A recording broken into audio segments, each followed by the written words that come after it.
은혜로운 기도 감사합니다. 녹화가 안 돼서 아쉽네요. 오늘 종료주일 성경 본문은 누가복음 19장 37절에서 44절입니다. 다 같이 함께 읽도록 하겠습니다. 이미 감람산 내리막길에 가까이 오심에 제자의 온 무리가 자기들이 본 바 모든 능한 일로 인하여 기뻐하며 큰 소리로 하나님을 찬양하여 이르되 찬송하리로다. 주의 이름으로 오시는 왕이여 하늘에는 평화요 가장 높은 곳에는 영광이로다 하니 무리 중 어떤 바리새인들이 말하되 선생이여 당신의 제자들을 책망하소서 하거늘 대답하여 이르시되 내가 너에게 말하노니 만일 이 사람들이 침묵하면 돌들이 소리 지르리라 하시니라. 가까이 오시사 성을 보시고 우시며 이르시되 너도 오늘 평화에 관한 일을 알았더라면 좋을 뻔하였거니와 지금 내 눈에 숨겨졌도다. 날이 이를지라 네 원수들이 토둔을 쌓고 너를 둘러 사면으로 가두고 또 너와 및 그 가운데 있는 내 자식들을 땅에 메어치며 돈 하나도 돌 위에 남기지 아니하라 하시니 이는 내가 보살핌 받는 날을 알지 못함으로 인하여 하시니라. 아멘. 이 종료주일 주님이 이 상황 속에서 우셨다고 합니다. 그 이유, 의미를 함께 본문을 통해서 나눠보도록 하겠습니다. 오늘 종료주일, 또 한편으로는 개선주일이라고 하죠. 트라이엄플 엔트리. 주님이 이제 십자가를 지기에 예루살렘에 입성하는 주일입니다. 그러니까 승리주간이지만 고난주간의 시작이기도 하는 것이죠. 종료주의라 하는 것은 길가에 많은 백성들이 나와서 종료 나무 가지를 흔들면서 호산나 하고 애친 데서 유래된다고 말합니다. 호산나, 우리를 구원하소서, 종료주의를 하면서 했다는 의미인데요. 더 중요한 종료주의의 의미는 그분이 진정한 이 땅에 오시는 로드이고 왕으로 오셨다는 것이죠. 그들이 기다렸던 메시아가 오셨다는 것을 확인하고 다시 한번 다짐하는 시간이 되는 것이죠. 그분은 스가랴서 9장 9절에서 얘기했던 것처럼 작은 나귀 새끼 콜트를 타고 왔거든요. 그 외에는 사람들이, 제자들이 그 외투를 벗어서 그에 씌우고 안장처럼 만들었습니다.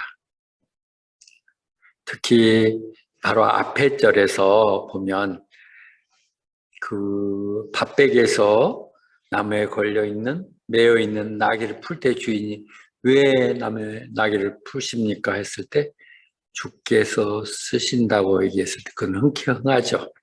이처럼 우리 종료주일, 고난을 시작하는 때 주님이 그 사역을 하시기 위해서 이 땅에 오신 사역을 마지막으로 하시기에 필요한 것들, 그것이 나귀가 될 수 있고 비싼 내 애투가 될 수 있지라도 그를 드리는 그런 마음들로부터 종료주일은 시작돼야 할 것입니다.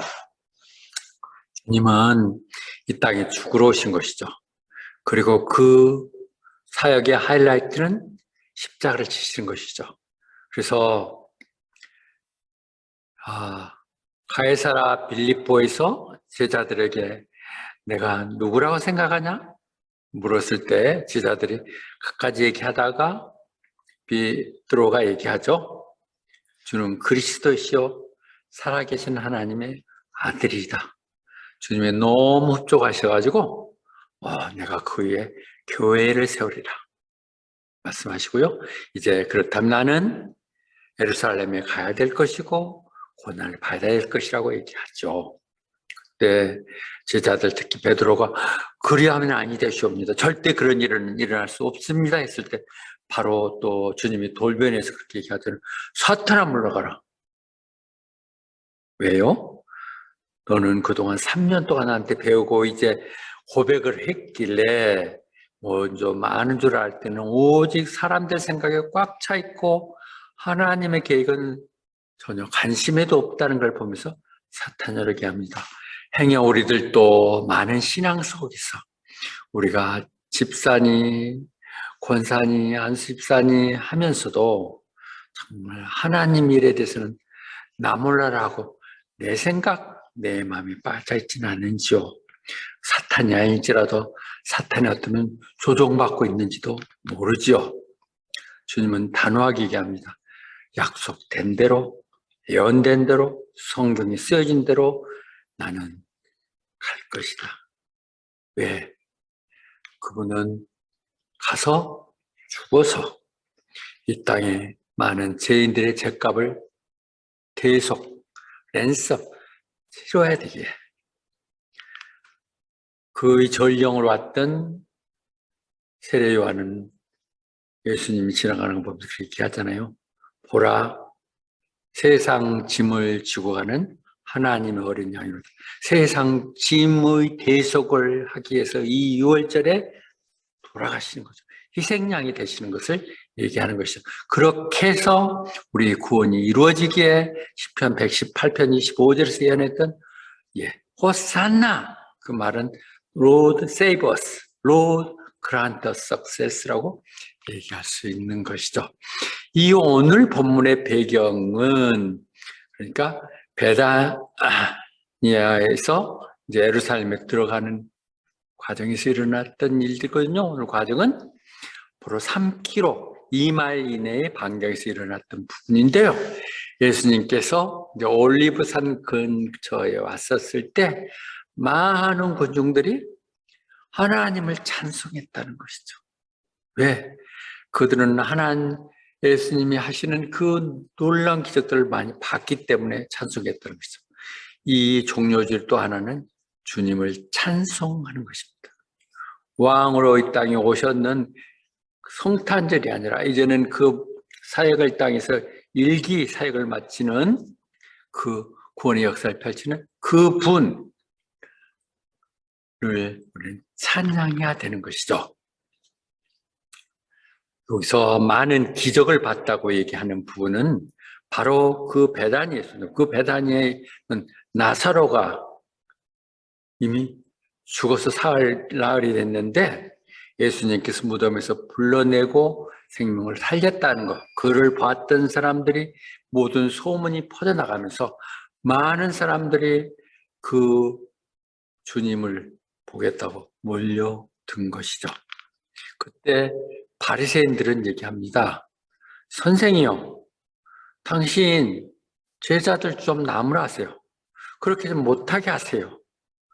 이렇게 지금 얘기를 하는 거거든요.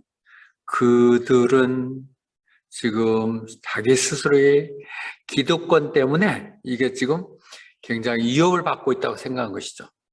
그들은 예수님이 놀라운 일을 펼치는 것을 봤고 어린 철부자네들인 줄 알았는데 성전을 뛰어다니면서 호산나 투 더 선 오브 데이빗 하면서 하는 것들을 보면서 무척 화를 냈죠. 우리를 구원하세요. 다윗의 자손이 하는 것들을 보면서 이게 큰일 날 것이다 생각이 들었었고요.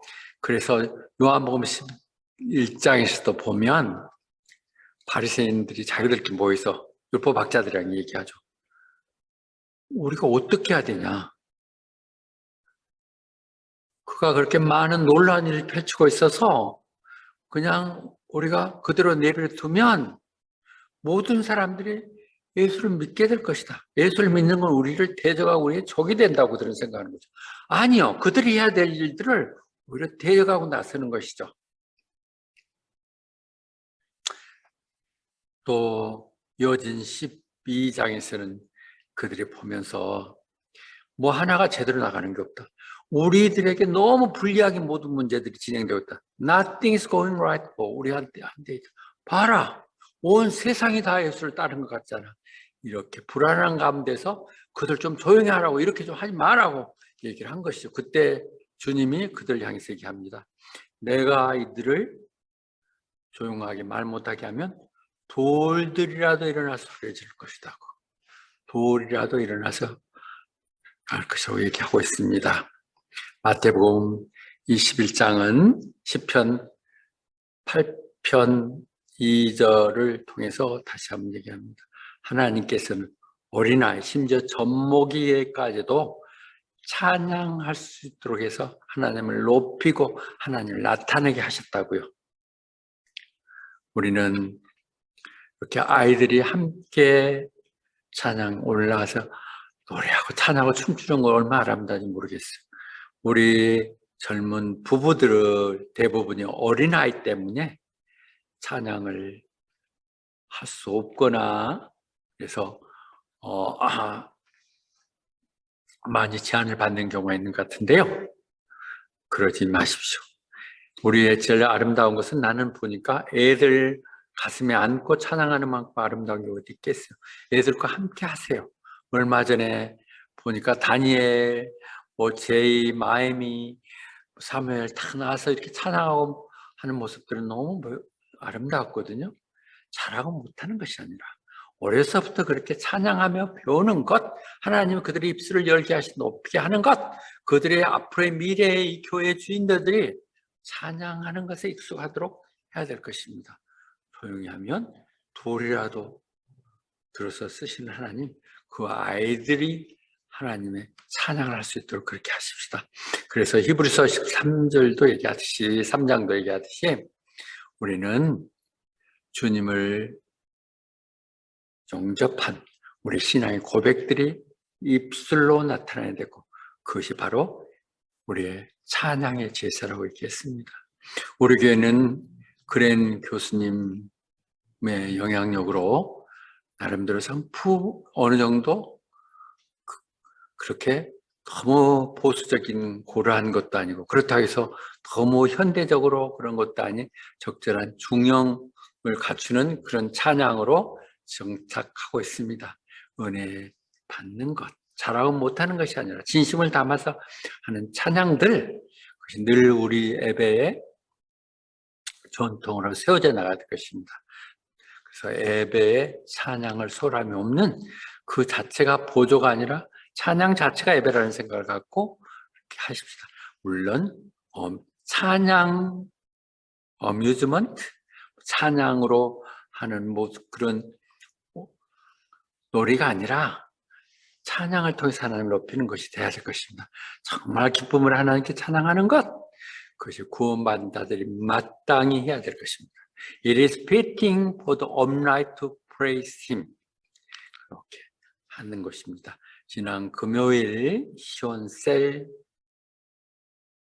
또 루아셀의 리더 찬양할 때 이렇게 내 마음이 정해졌어요. My heart is set steadfast. 그래서 내가 찬양을 온 마음 다해서 음악을 만들고 할 것이라고 하는 그 찬양 너무 좋던데요. 그런 것이 실제 늘 우리의 예배의 한 형태가 돼야 될 것입니다. 중요한 부분을 차지해야 될 것입니다. 그런데 41절에 보면 예수님이 예루살렘에 이제 가까이 왔을 때 마치 여기 파트리에 있는 눈물교회에 있는 그 자리, 지금 현재 눈물교회라고 되어 있는 그 자리에서 예루살렘에 내려다보면서 우셨죠. He wept over it. 우셨어요. 왜요?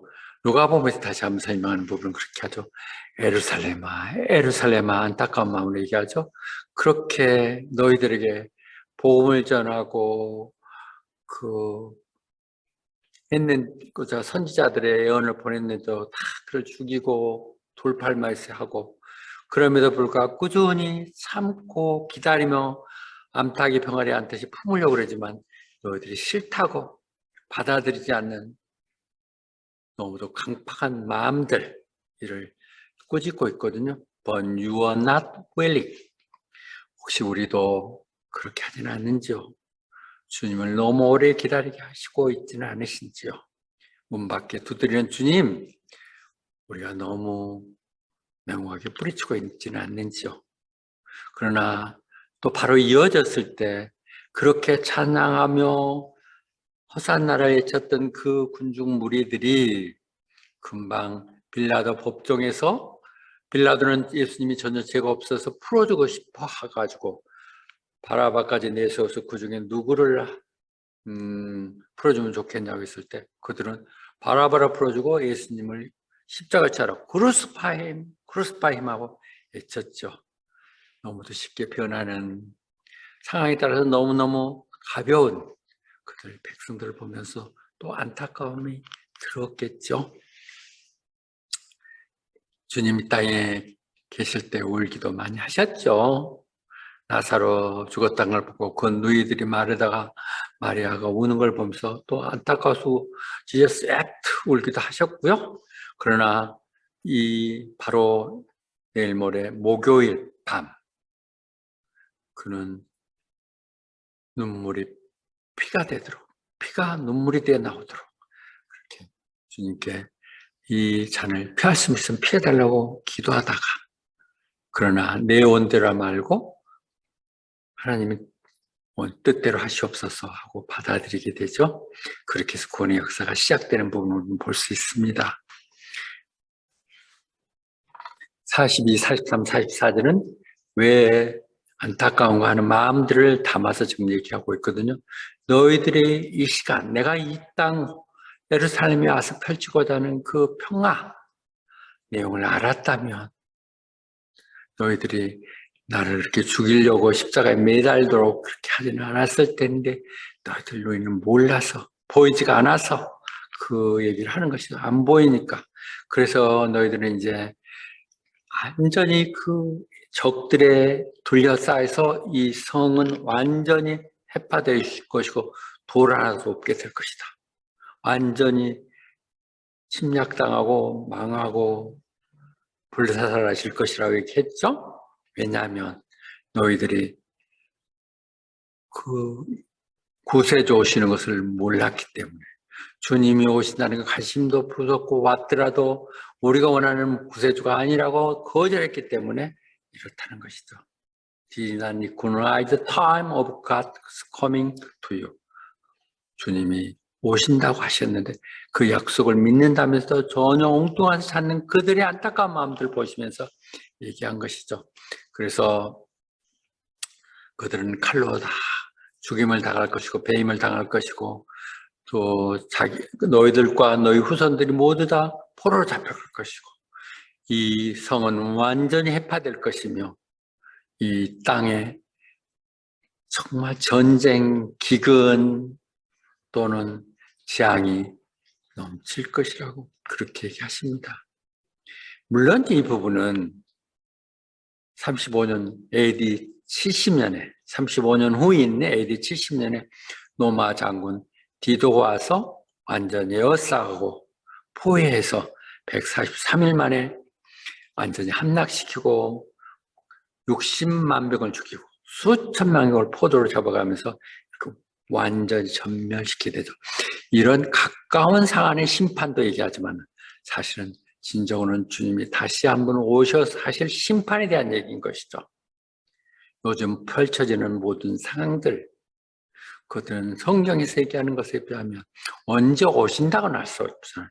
너무도 지금과 뚜렷하지 않습니까? 전쟁이 이보다 더 심한 3차 전쟁이 바로 이미 시작된 걸 다름없는 러시아와 우크라이나의 전쟁의 문제들 이와 또는 질병들, 코로나 바이러스로 시작해서 끊임없이 이어지는 질병 때문에 이 3년을 이어져 나가고 있는 것들 또는 재앙들, 쓰나미들 이 상황들을 보는 그렇게 이루어질 것이라고 예언하는 것이죠. 그래서 이 예수님께서 본문을 통해 보아는 예루살렘을 통해서 왜 주님은 오셨나요? 이 본문에만 추가해서 봤다 갔을 때 그들이 너무도 많은 기회들을 놓쳤다는 것이죠. 많은 선지자를 보내고 구원의 메시지를 전했습니다. 그들은 받아들이지 않았고 무시해서 모든 것을 허비했다는 것을 얘기하다는 것이죠. 어쩌면 우리들도 주어진 기회들을 너무 허비하고 있지는 않는지요. 예수님을 다시 울게 하지는 않으시는지요. 그것은 우리가 너무 무식하기 때문이에요. 내 속에 내 생각들이 너무 많아서 주님이 하신 얘기들이 말 같지도 않고 들려주지도 않아요. 그래가지고는 내가 밥이나 먹고 살겠냐 하는 빵에 얽매 있는 생각들, 내 자식들, 내 가정들에 매여 있는 이 내용들 때문에 다른 걸 볼 겨를도 없다는 것이죠. 또 그때 배경들을 보면 성전, 이것은 기도하는 것이라고 했는데 하나님을 예배드리라는 것이었는데 장사치들이 강도들이 소굴이 되어 있는 것을 봤고, 그를 선도하며 주께 인도해야 될 리더들은 자기 이익만을 챙기면서 심지어 그 방해꾼을 나타낸 예수님을 죽이려고 대적하려고 하는 것들을 하고 있습니다. 그 가운데 불쌍한 백성들은 세금으로 포탈당하고 너무 형식적인 교회 그 부담들 때문에 짐에 눌려 있는 것들을 보면서 안타까우시겠죠. 그러나 무엇보다도 이제 큰 재앙이 그들에게 닥칠 것을 보셨겠죠. 믿지 않고 저런 짓 하다가 앞으로 어떻게 되려고 하는 안타까움을 얘기하셨을 것입니다. 그렇게 우셨던 오늘 종료주일을 시작해서 이제 고난 주일이 시작되죠. 주간이. 그래서 월요일 날은 성전 청결, 주님이 성전을 청소하는 것이죠. 주님이 오실 날들, 주님을 기다리는 우리 마음속에도 다시 한번 청소하는, 불교의 한글 뒤에치는 오직 주님만이 계시는 그런 시간들이 가져졌으면 좋겠습니다. 화요일 날은 올리브 산에서 마지막 설교, 마지막 수업이 있죠. 디스코스 강의가, 마지막 강의가 있었고요. 수요일 날은 유다와 제사장들 통한 배반이 있었고 음모가 있었고요. 그래서 목요일 날을 마지막 만찬, 마지막 성만찬을 가지시고 그 다음에 예수님 겟세마네 동산에 올라가셔서 기도하시다 세포되시죠.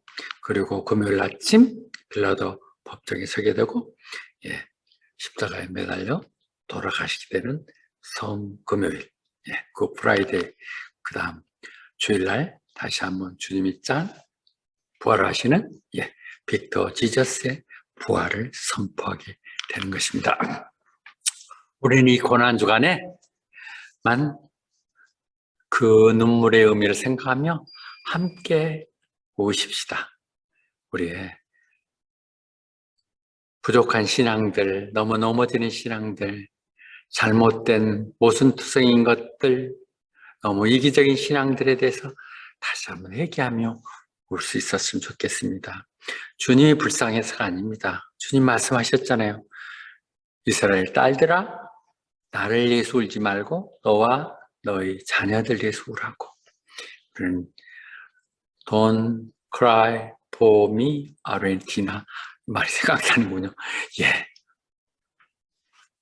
우리 스스로를 위해서 다시 한번 되돌아보고 회개하고 눈물의 기도가 있었으면 좋겠습니다.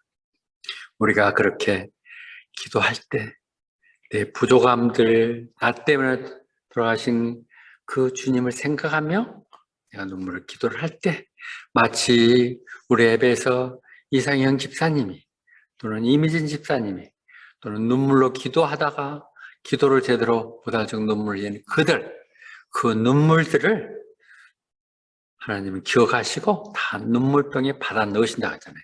Collect all my tears. 이제 천국에 가면, 그 나라에 가면 그것들 위해 상급이 될 게 보석처럼 빛나는 눈물들이 될 것이에요. 그래서 이 고난주간에 우리가 눈물로 뿌리면 우리는 부활절의 기쁨으로 다시 거두게 될 것입니다. 다시 한번 얘기 드립니다. 적어도 이번 주간만은 주님의 그 고난, 눈물의 의미를 생각하고 동참하고, 그래야 정말 그 이후 십자가 너머에 있는 부활의 기쁨을 함께 대망하며 나아가십시다. 아멘.